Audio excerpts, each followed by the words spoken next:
एक उद्बोधन से बहुत प्रभावित था और कई सारी ऐसी बातें हैं जिससे मुझे कुछ मायूसी थी। मैं तो अयोध्या में नहीं था,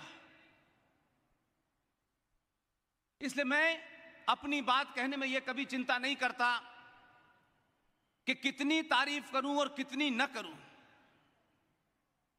कहीं ज्यादा तारीफ करने से कुछ हो जाएगा, ये मेरा भाव नहीं है। सच पूछिए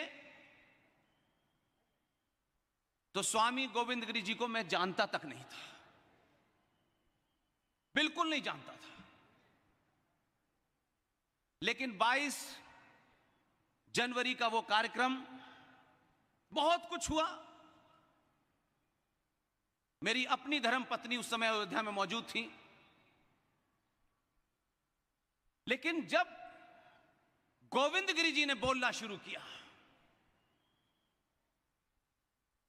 तो उनके भाव में वो लाइन और उस महापुरुष का नाम आया तो मुझे लगा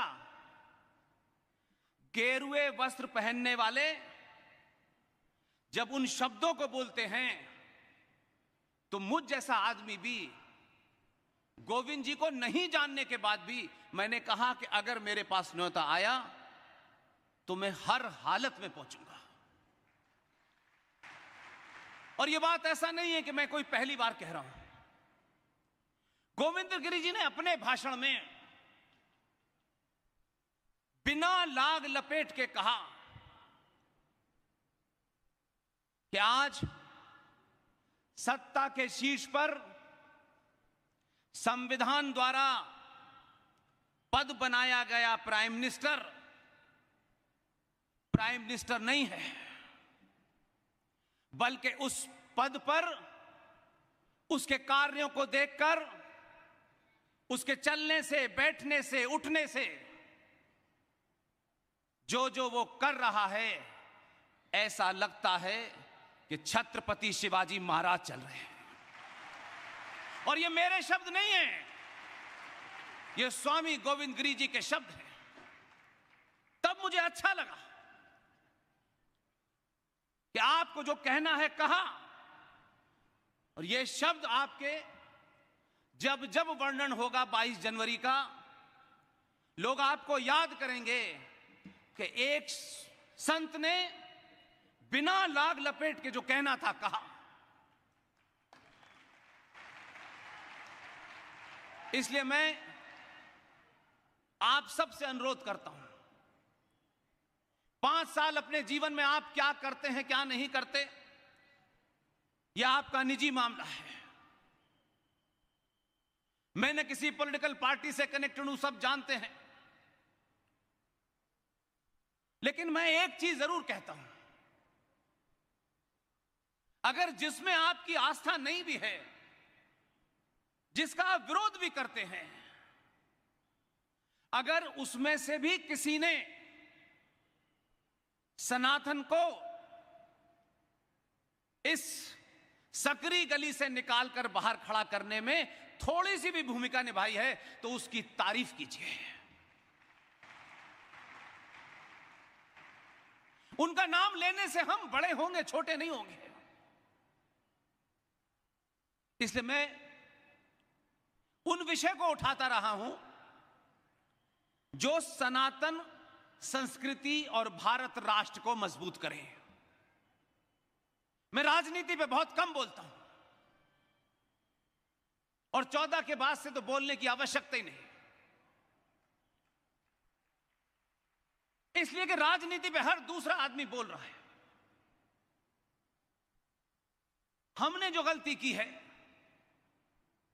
कि हमने उन चीजों की तरफ न किताब खोल के देखा, और हमारे यहां चुनाव लड़ने वाले लोग चुनाव लड़ते हैं इस पार्टी से, उस पार्टी से, कभी इसमें कभी उस पार्टी में।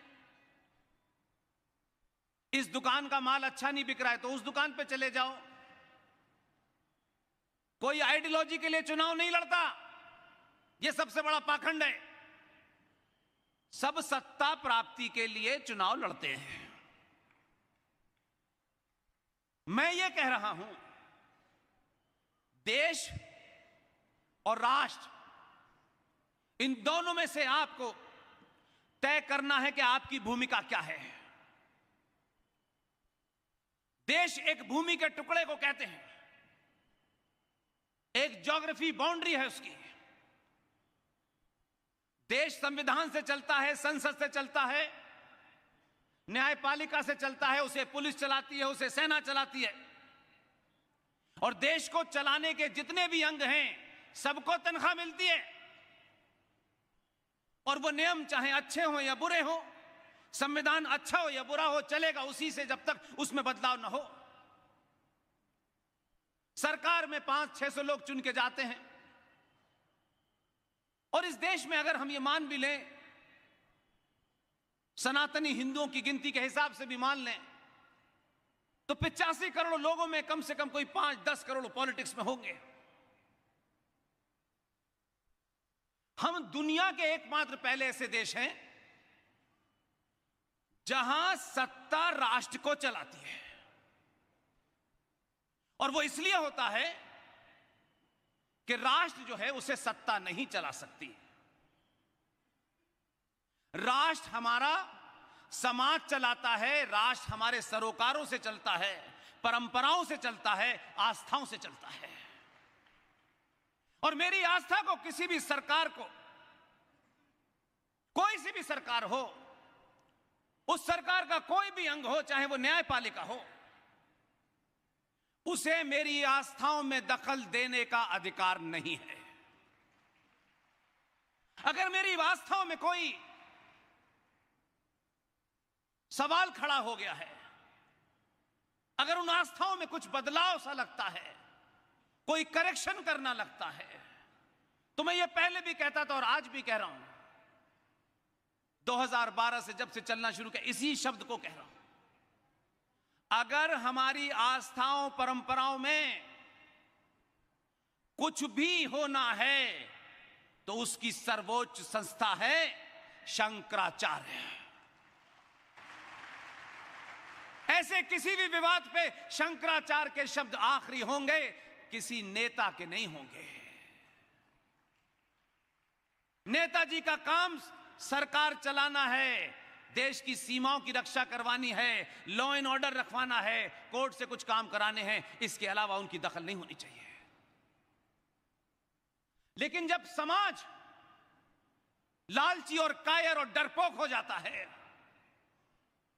तो सत्ताएं और सत्ता के अंग किस तरीके से आपकी आस्थाओं में दखल देते हैं, और इसका जीता जागता एक उदाहरण है। कोर्ट तय कर रही है कि राम कहां पैदा हुए थे। जिन्हें अपनी पैदाइश का पता नहीं है, वो राम के ऊपर बताएंगे कहां पैदा हुए थे, कोर्ट बताएगा। जिन्होंने पढ़ाई लॉ की पढ़ी है, आईपीसी की पढ़ी है, संविधान की पढ़ी है, वो मेरी आस्थाओं पे सवाल उठाते हुए कहते हैं कि शबरीमला के अंदर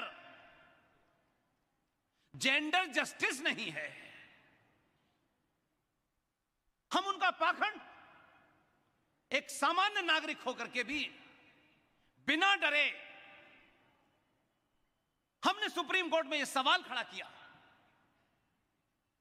कि शबरीमला के अंदर बिना उस मंदिर की शक्ति को जाने बगैर, उस परंपरा को जाने बगैर, जज साहब को लगा कि सुप्रीम कोर्ट का कहना है कि शबरीमला में जेंडर जस्टिस नहीं है, यहां जेंडर जस्टिस होना चाहिए। हमने बख्शा किसी को नहीं।